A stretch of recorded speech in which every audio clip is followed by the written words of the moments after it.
Welcome to Down Earth Astrology and Primal Girl Wellness. This is Miss Jenny, and I am your astrologer. So this is just a quick video. Most as a reminder to myself, and maybe it will be helpful for you as well.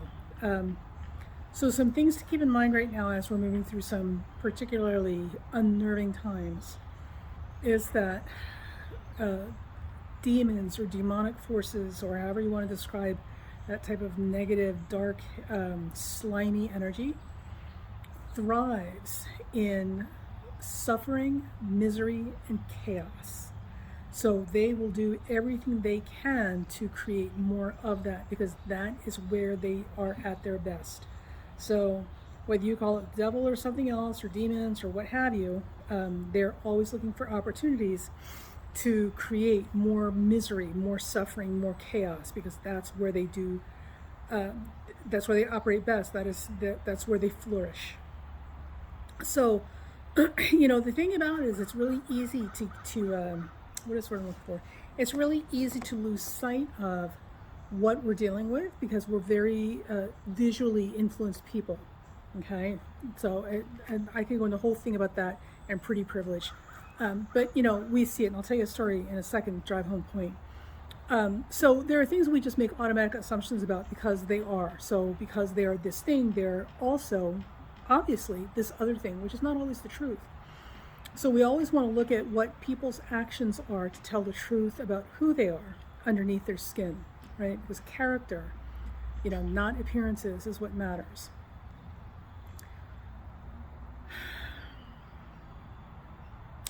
So I'm going to share with you a story because I'm still furious about this. By the way, please feel free to comment in the comment section below and tell me what your thoughts are, because I might just be incredibly unreasonable about this. So your perspective and input would be appreciated. So I have a job in the real world right now, or had. I'm leaving it, and the manager has a lot of pretty privilege. The manager is one of those women, and men have this quality as well. It happens with the men. Literally, she's very, very attractive in that way that when men see her, they will literally stop in their tracks and like laser focus, like a laser beam, like being pulled into her orbit. They can't help themselves. It's that kind of, there are some people who are just gifted with that kind of pretty.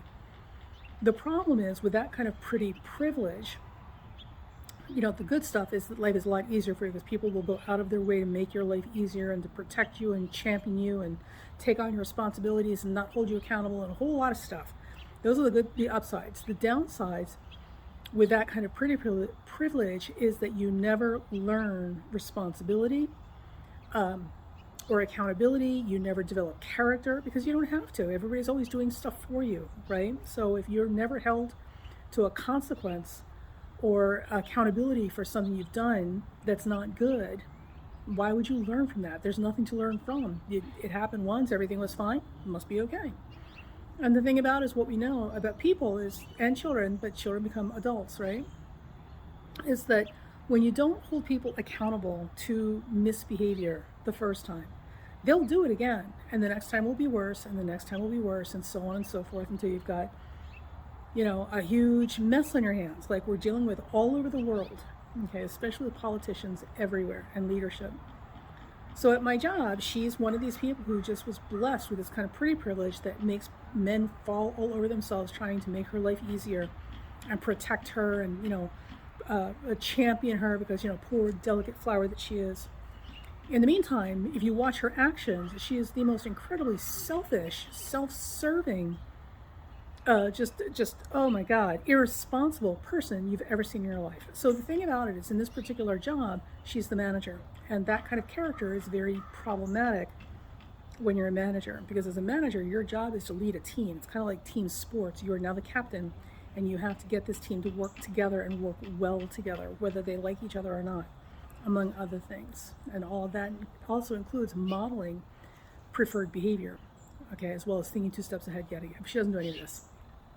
And to explain to you how bad it is, or how bad it has gotten, because remember, if you let people get away with stuff and you don't hold them accountable, the next time will be the same and worse, and it will just escalate from there. Because why would they change their behavior if they're never held accountable the first time, or second, or 12th? So we have a coworker who is 8 months pregnant. She's due in about 4 weeks. Now, if you've ever had kids, those due dates are guesstimates. We don't actually know. It's not a scheduled time. So we don't know that the baby's actually going to arrive on that date. We just know that this is when we're looking at they should be arriving. But, as these things go, babies can drop at any second in those couple of weeks before the actual expected date, or a couple of weeks after it. So there's no guarantee that the due date is the date. She's 4 weeks from dropping that baby by expected due date. So the other day we had another coworker who put in her resignation, and the Friday was her last day on the job. And as expected, she did not show up on Friday, which was the final day, which is not uncommon for people to do when they're leaving jobs, especially if they weren't happy. Now, here's the rub though. She told the manager she wasn't going to be in.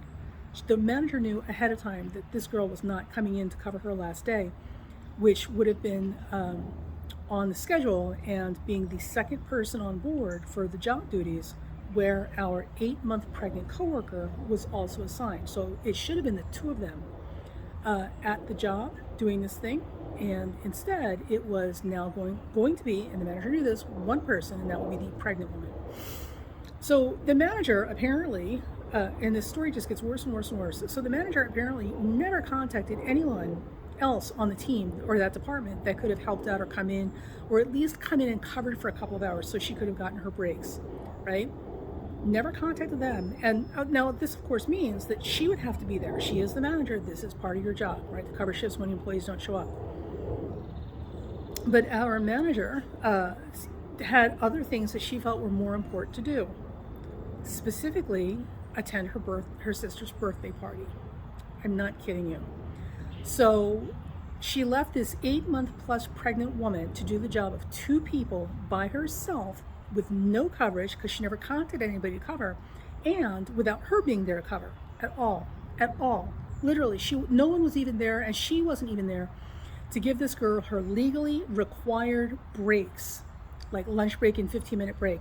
Okay, and by the way, this is why we have labor laws, because if you don't, people like this will do stuff like this over and over and over again. So legal requirements, somebody should have been there to at least give this girl a half-hour break and a 15-minute, nothing. Literally, this girl worked, you ready? This pregnant woman who is ready to drop a baby anytime in the next 4 weeks, doing the job of 2 people that day, worked 9.5 hours by herself because our manager couldn't be inconvenienced to come in and cover, when she knew ahead of time that there was only going to be one person there. And apparently, and because the story gets worse and worse, apparently while all of this is going on, the manager is calling from wherever she's at, giving the poor girl this lip service saying, are you okay? Are you all right? Because, I'll try and get free so that I can come down and cover for you for a couple of hours. But let me see if I can leave now. And then a couple of hours later, I'm so sorry. I got tied up with something. I'm going to try and leave now. Are you okay? And then again, same thing, a couple of hours later. Oh my God, I'm so sorry. I, just tied up and delayed and blah, blah, blah. But I promise, I'm going to leave now. Are you okay? She did this at least 2, 3, 4 times during the course of this 9.5 hour shift. The last time she called was at like 5 o'clock, an hour before the girl was scheduled to go home. And she actually ended up staying an extra half hour because her relief that was coming in to relieve her at 5 o'clock got caught in traffic and was a half hour late, right? So that 9-hour shift now turned into a 9.5 hour shift. And this manager, making lip service the entire time about, oh, I'm so sorry, I'll be right there. Oh, I got delayed. I'm so sorry. Are you okay? Well, I'll try now. Yeah. So I was furious about this, because pregnancy for a woman is a very high risk activity, which is also why we must absolutely always stand behind a woman's individual right to control her reproductive process. Okay? Because pregnancy, wanted or unwanted, could literally kill a woman. It's that high risk. This is not something we get to make decisions for her about. In any event, pregnancy is very high risk, and she's literally ready to drop that baby any minute now. And this is what our manager does, because our manager has a lot of pretty privilege. So she's spent a lot of her life, and certainly her career at this business, with the owner who follows her around with his tongue hanging out, literally who makes excuses for her and protects her and defends her and justifies her behavior and excuses her, literally will not address her in any critical way, right? I literally called the owner myself was screaming that this was unacceptable and somebody get in here and give this girl a hand, at least cover for her for a little while, blah, blah, blah, blah, blah. And the owner comes in and instead of addressing the issue with an irresponsible manager, and believe me, this is like the icing on the cake on a mountain of poor judgment that this person has exhibited the entire time I've been working there. If you look at her actions, not her looks, she's not a good person. You can't get distracted by appearances. So anyway, I'm telling him about this. He comes in, I'm literally like absolutely beside myself, frantic, screaming at him because this is so wildly unacceptable. And he's saying to me, well, I didn't know. I'm so sorry, I didn't know. Well, you're the owner. You're not supposed to know. That's what you have a manager for. And by the way, she did know, and she's not here, you know. So he, of course, has still not really actually addressed her. She still has a job. Anywhere else, she'd have been fired because, you know, on top of everything else, they're now in violation of federal labor laws. But she lives her life without consequences or accountability, and she has somebody who is enabling her by not holding her accountable and not giving her the due consequences that should be for decisions and judgments and behaviors, irresponsible behaviors towards other people like this.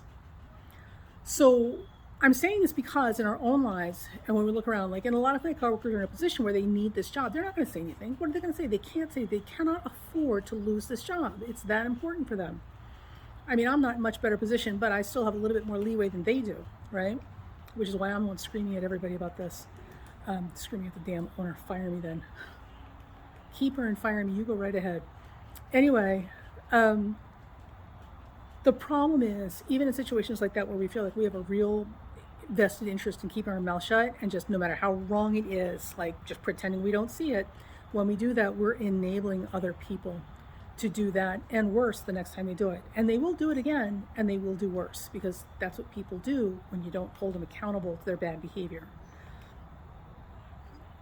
So right now, as we're looking at the Israeli-Palestine conflict and the gross mess that is turning into with, as of, I think yesterday, it was this morning or yesterday, I heard the news about these sick bastards. They bombed a hospital. That's literally up there with the same callous, self-serving behavior and thinking that goes with leaving a pregnant woman to do 2 jobs by herself for 9.5 hours with no relief, no breaks, no coverage, no assistance, no nothing, right? And just like the incident at my job with this pregnant woman in the Israeli-Palestine conflict, there's a lot to be said about people not holding other people accountable for their previous actions up until this point.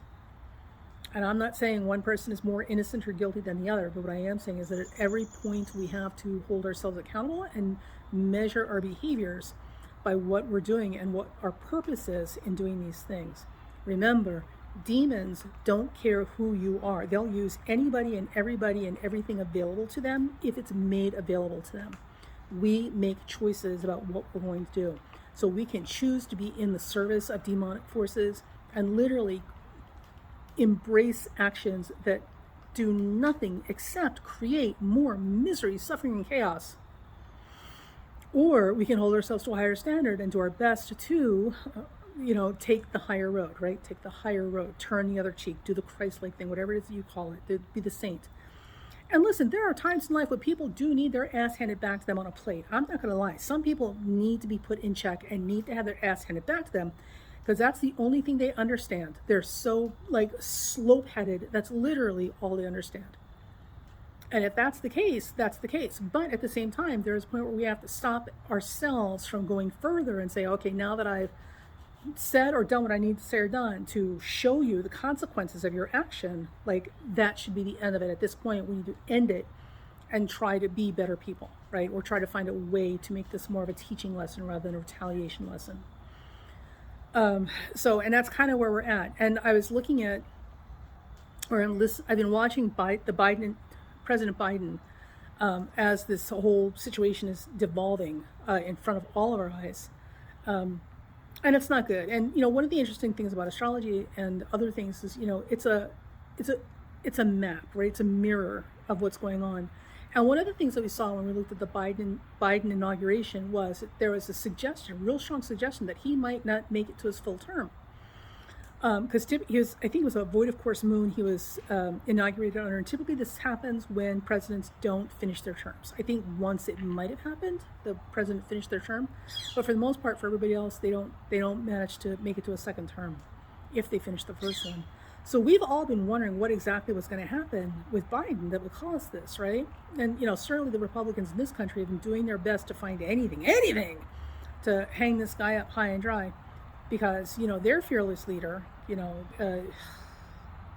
Anyway, but so they're struggling to find that. But I'm wondering, looking at this nonsense with Israel and Palestine and our president over there now on the heels of this hospital being bombed and his response to this, I'm wondering if this is not going to be the death knell for his political career. So I don't see Biden getting a second term after this.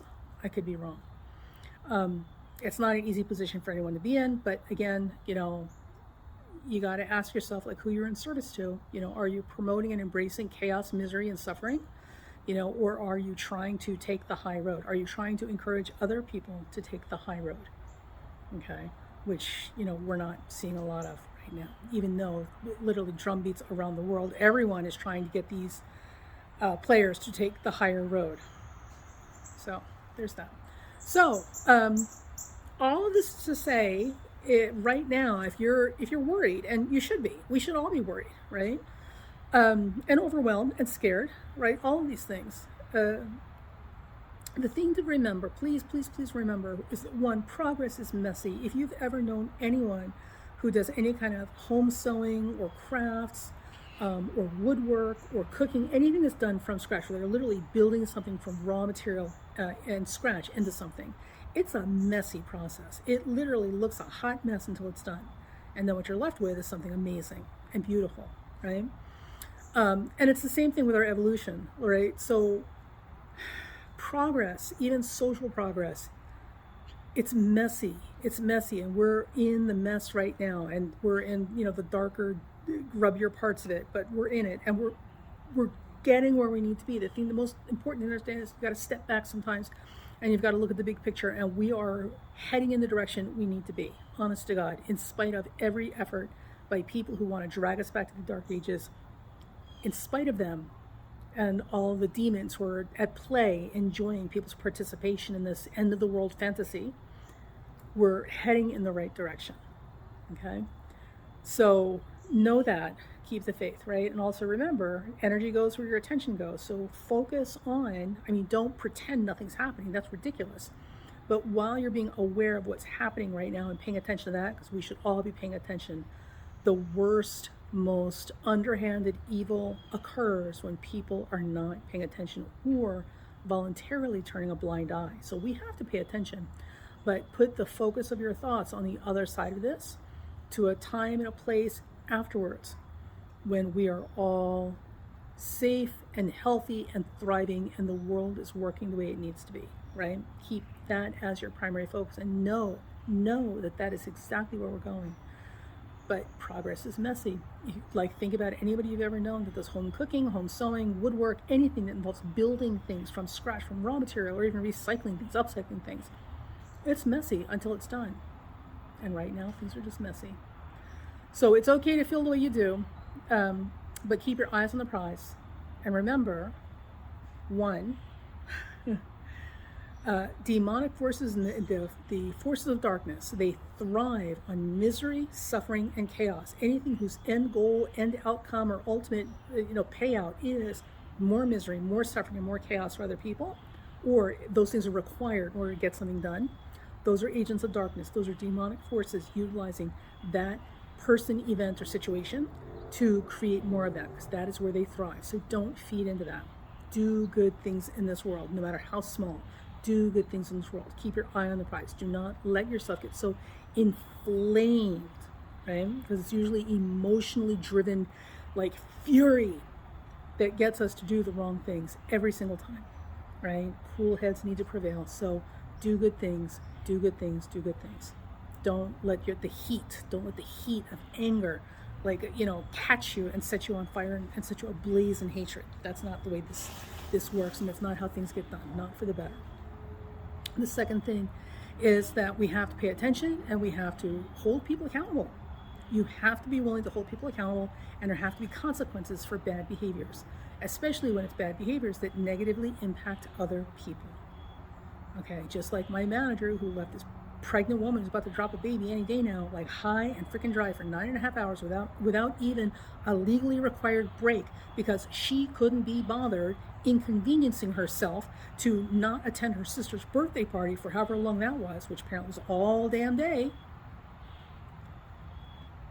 If nobody calls her on that, if there are no consequences for that, she's going to continue doing that and worse, just like she's been doing up until this point. We've escalated, literally, her bad behavior and poor judgment has escalated to this level now. This is not new or novel. This is a whole parade leading up to this moment, and it will just get worse, right? Like a wave in the ocean. That wave will just get bigger unless you break the wave early, right? So there's that. And so do good. Pay attention, hold people accountable, right? And even if it seems like the hardest thing in the world to do, like there are ways to do it so you don't end up losing your job, but you got to hold people accountable and let them know this is not okay. And finally, the last thing, of course, is remember, focus on where we're trying to go. Progress is messy. This is going to be messy. We knew it was going to be messy. And remember, this is not nearly as bad as it was in the 1960s. We made huge strides in social evolution then at very, very high bloody costs. Okay, so what we're going through now is nothing compared to then. Literally, we are much more evolved at this point. We don't need to use that level of brute force to evolve and move forward anymore. Obviously, still some of it, but not nearly as bad as it was. So focus on where we're trying to go with all of this. And where we're trying to go with all of this is a happy, healthy, safe, thriving future where sorry about that. My battery died and cut the video off, but you get the idea. So we're going to be okay. But, I can't stress this enough. We have to participate in the reality we're creating. And we do that right now, where we focus our thoughts and not feeding into dark, grimy energy. We've had way too much of that.